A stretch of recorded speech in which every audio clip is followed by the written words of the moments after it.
بسم اللہ الرحمن الرحیم۔ صبر کا تعلق خاموشی سے ہوتا ہے، جس کا شور صرف اللہ جانتا ہے۔ یقین مضبوط ہو تو اللہ کا ہر فیصلہ سکون دیتا ہے۔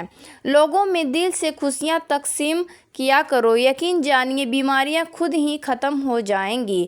جب تم کسی کو اکیلا دیکھو تو سمجھ جاؤ کہ وہ ایک سچا انسان ہے، کیونکہ بھیڑ ہمیشہ منافق کے ساتھ ہوتی ہے۔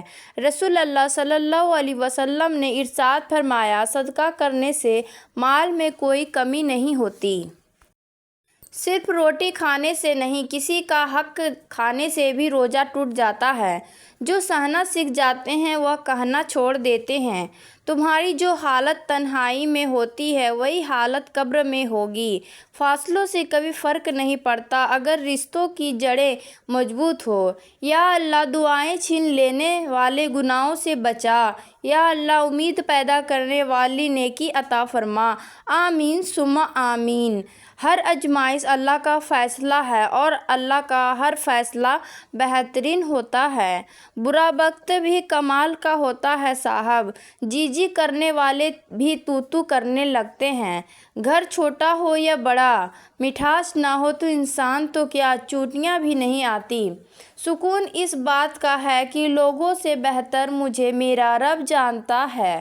اللہ کا بڑا کرم ہے کہ اس نے ہمیں بھولنے کی صفت دی، ورنہ ایک غم ہمیشہ کے لیے غم بن جاتا۔ خود پر بھروسہ کرنا سیکھ لو، سہارے کتنے بھی سچے ہو ایک دن ساتھ چھوڑ جاتے ہیں۔ کچھ سوالوں کے جوابات صرف وقت دیتا ہے، اور جو جواب وقت دیتا ہے وہ لاجواب ہوتا ہے۔ اگر سب کچھ اللہ پر چھوڑ ہی دیا ہے تو اس کے فیصلوں پر بھی یقین رکھو، وہ تمہاری ہر چاہت کو پورا کرنے پر قادر ہے۔ وقت گزرنے کے بعد اگر کسی کو کسی کی قدر آ جائے تو اسے قدر نہیں افسوس کہتے ہیں۔ انسان کے الفاظ سب کچھ ہوتے ہیں، دل جیت بھی لیتے ہیں، دل چیر بھی دیتے ہیں۔ تھکے ہوئے دلوں سے کہہ دو کہ اللہ موجود ہے۔ سچے لوگوں کو غصہ جلدی آ جاتا ہے، منافق لوگ منہ پر مسکراہٹ اور دل میں غصہ رکھتے ہیں۔ زندگی میں اکثر مقامات پر پانے جانا کہ میرے ساتھ اللہ کے سوا کوئی نہیں ہے، اور تبھی مجھے اندازہ ہوا کہ صرف اللہ کا ہونا کس قدر بہتر ہے۔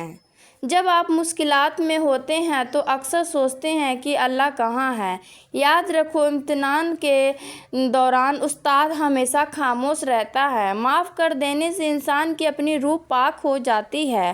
اللہ فرماتا ہے، مت ہو پریشان میرے بندے، کیے ہوئے دروازوں پر خیر لانے سے پہلے مصیبت سے گزرتا ہوں۔ سچائی اور نیکی کا راستہ دشوار ضرور ہے لیکن منزل بہت خوبصورت، برائی کا راستہ بہت آسان سہی لیکن منزل طویل ہے۔ اللہ کا فرمان قرآن پاک میں اللہ تعالیٰ ارشاد فرماتا ہے، اور تمہاری حمایت اور مدد کے لیے اللہ ہی کافی ہے۔ انسان کے ضعف اور فطرت کا پتہ تعلق بنانے سے نہیں بلکہ تب پتہ چلتا ہے جب آپ کی اس سے رنجش یا قطع تعلقی ہو۔ لوگ ہمیشہ کے لیے نہیں ہیں، اس لیے ان سے ہمیشہ کے لیے ناراض نہ ہوا کریں۔ زبان سے معاف کرنے میں وقت نہیں لگتا مگر دل سے معاف کرنے میں عمر بیت جاتی ہے۔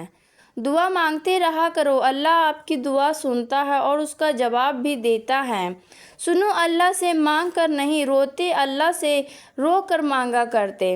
حضرت علی کی حکمت کے مطابق غصہ انسان کی روح کو نقصان پہنچاتا ہے، اور جو اپنے غصے کو کنٹرول نہیں کرتا اسے اپنی روح کا خوف ہونا چاہیے۔ فاصلے اہمیت نہیں رکھتے، تعلق میں مخلصی ہونی چاہیے۔ قدر اور وقت بھی کمال کے ہوتے ہیں، جس کی قدر کرو وہ وقت نہیں دیتا، اور جس کو وقت دو وہ قدر نہیں کرتا۔ کسی کی دعا میں رہنا بھی ایک بہت بڑا رزق ہے کہ دعاؤں میں آپ کا نام آپ کی غیر موجودگی میں لیا جائے، جبکہ آپ نے نہ ان سے درخواست کی ہو اور نہ ہی آپ کو اس بات کا علم ہو۔ اچھے علم اور نصیحت کا ایک حق یہ بھی ہے کہ اسے خود تک محدود نہ رکھے بلکہ دوسروں تک بھی پہنچائے۔ اچھا انسان مطلبی نہیں ہوتا، بس دور ہو جاتا ہے۔ ان لوگوں سے جنہیں اس کی قدر نہیں ہوتی۔ وہ انسان کبھی ہار ہی نہیں سکتا جس کی امید اللہ تعالیٰ سے ہو۔ پوچھا گیا ہے کیسے پتہ چلے گا کہ کون کتنا قیمتی ہے؟ فرمایا جس میں جتنا زیادہ احساس ہوگا وہ اتنا ہی زیادہ قیمتی ہوگا۔ اپنی سب راز اللہ کو بتایا کرو، اس سے بڑھ کر پردہ رکھنے والا کوئی نہیں۔ حضرت علی رضی اللہ تعالیٰ عنہ نے فرمایا کپڑے، شکل اور زبان ہمیشہ جھوٹ بولتی ہے، انسان کی اصلیت وقت آنے پر پتہ چلتی ہے۔ ہم کچھ لوگوں کو زیادہ مقام دے کر بگاڑ دیتے ہیں، اگر وہ لوگ کم ظرف نکلے تو وہ بدلے میں ہماری آنکھیں آنسوؤں اور دل درد سے بھر دیتے ہیں۔ صرف اللہ ہی ہے جو تمہارے دل کو بوجھ ہلکا کر سکتا ہے۔ یا اللہ، تیرا شکر ہے کہ تو نے بہترین کھلایا، بہترین پہنایا اور بہترین جگہ میں رکھا۔